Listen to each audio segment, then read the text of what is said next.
Hello and welcome to the first edition of the Northeast Mississippi Scouting Report. I'm Brad Locke, the Assistant Sports Editor with the Northeast Mississippi Daily Journal. This is a new video blog, I guess you'd call it, that we're going to be doing weekly and going over the high school scene, covering everything that we can about it. This being football season, it's going to be heavy on football for a while. So, and also on Friday nights, after all the games are over and we've come in and written our stories, Gene Phelps and I will do one of these video blogs going over the night's action, kind of giving you a big picture of what happened out there on the field on Friday night. The high school page also is returning. Of course, most of you are familiar with that. Every Friday we have a high school page featuring stories and other information on high schools, rankings, predictions on games that weekend. So we'll have that coming back this Friday, and we'll be talking about some of the big games, one of those games being Baldwin against Boonville. Baldwin is the #1 team among the small schools in the Daily Journal rankings. Boonville is #2. And with us today, we have the fine coach of Baldwin, Jimmy Dillinger. Coach, how you doing? Yeah, you doing all right? I'm doing good, Coach. Good to see you. Well, let's talk a little bit about you first, Coach. I mean, I like to get people information on the coaches I'm talking to. People know your name. Maybe they don't know a lot about you. I know you started coaching in 1972. Is that right? Right. And so you've been at Baldwin this whole time. Whole time, right. Now you were an assistant until 9 years ago, I think it was. Right. This will be my 9th year as head football Right. coach. So what made you decide to suddenly become a head coach? I thought the time was right. You know, I've been assistant for a long time under some good coaches. I came there with Jackie Spradley and served as offensive line coach with Hubert Tucker, as junior high coach, and then offensive line defense coordinator for Larry again. And learned a lot from them. I thought it was just time to try to see if I couldn't do that job. Well, you seem to have done it pretty well, Coach. Had 12 wins last year and went to the North Mississippi Final, lost to Calhoun City. The year before that, you had 11 wins, and I think you went to the third round. Is that Third right? round. Third round. So you have to forgive me, people. I have notes here. I'm a reporter. I can't just wing it. But anyway, so how's the week been preparing for this first game? You know, you get excited about preparing for Boonville, and hopefully you can prepare the same way as you do for other ball clubs. It's a little bit different since being the first ball game. You know, you're not exactly kids don't know what's fixing to go on. But you know, I think it's going to be a good one. We've tried to prepare just like we did start this week, just like we did our game week usually. So everything's pretty well on schedule right now. But you just don't know what's going to happen on Friday night. You know, Yeah. Preparation with this heat, you don't know whether you've done enough to have them prepared for Friday night. You know, physically. And unlike most teams, y'all didn't get to have a jamboree or a scrimmage this past weekend.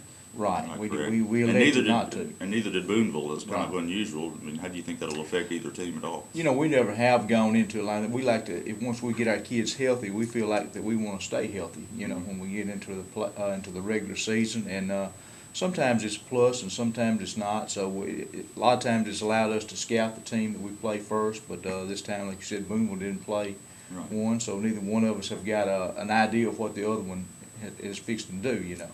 We'll talk about your quarterback situation. Y'all got a lot of people coming back. That's one position has been unsettled at least through August. Can you give us an update? I know Cody King, the junior, who's been Right. with you for a long time, and then Wesley Wildman, who transferred in from Saltillo Right. as a senior. How's that going? Right now, probably Wesley is just a little bit ahead of Cody. They both going to probably play Friday night and kind of make an idea of which one is what you'd call hot or leading the team, and probably end up is eventually one taking over.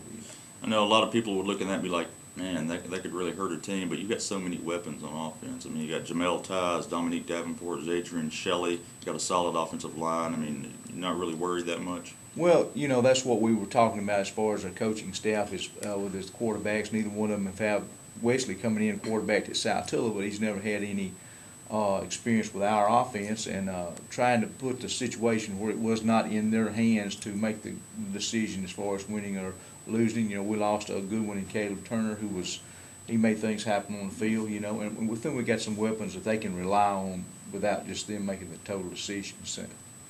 Talk about your linebackers too, real quick. Y'all lost two great linebackers, Kanan Griffin and Isaiah Robinson. How's that? How you feeling that hole right now? Right now, that's going to be a big question area because we're looking at some young kids, inexperienced young men.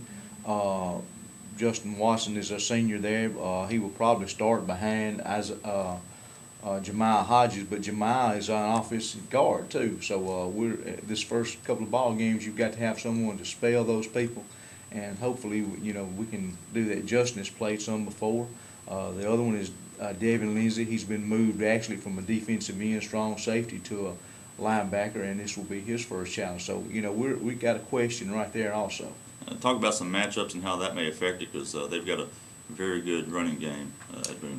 They do. Hopefully, our defensive line, most of those are coming back. We losing only the nose tackle, but the young man who's taking his place played part-time with him last year. He was, because the starting nose tackle was also a guard. This young man, Sam Watson, played sparingly, or actually split the time. And so we've got an experienced defensive front coming back, which will be back for 2 years with us. So hopefully that's going to be a big plus for us. Our secondary is experienced. Right. And so hopefully with those two inside young linebackers, the rest of them around them, it's going to be a big plus for us. Okay, well, I'm getting the signal that we've ended our time here, Coach. I appreciate you sitting so uncomfortably close to me for these few minutes and talking football with me. Once again, Baldwin at Boonville. That's Friday night.